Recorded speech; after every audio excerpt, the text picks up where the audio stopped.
Before you throw away a fishing rod with a broken tip, watch this first. A broken rod tip may look serious, but in many cases, it can be repaired at home with a simple replacement tip guide, the right glue, and a little patience. If the break is close to the very end of the rod, you may not need to replace the whole rod. A rod tip often breaks because the rod was dropped, stepped on, hit against something hard, stored carelessly, or bent too sharply while fighting a fish. Sometimes the line wraps around the tip, and when you pull hard, the weakest part of the rod snaps.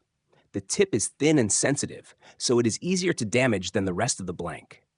Do not keep fishing with a broken tip. The rough end can damage your fishing line, reduce casting distance, and make the rod feel less sensitive. A missing tip guide also changes the line angle, so the rod will not work correctly. That is why it is better to repair the tip before your next fishing trip. For this repair, you need a replacement tip guide, hot melt rod tip glue or epoxy, a lighter or small heat source, pliers, fine sandpaper, and a clean cloth.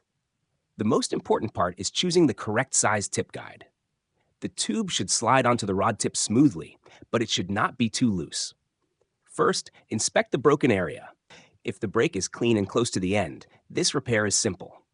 If the blank is cracked far down, crushed, or split, the rod may need a more advanced repair. Next, remove the old tip guide if it is still attached.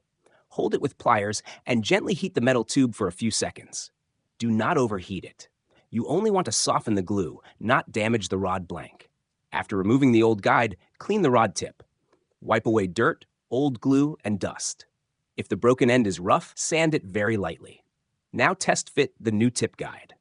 Slide it on and check the alignment with the other guides. This is very important because a crooked tip guide can affect casting and line flow. Apply a small amount of hot melt glue to the rod tip, then slide the new guide into place. While the glue is still warm, rotate the guide until it lines up perfectly with the other guides.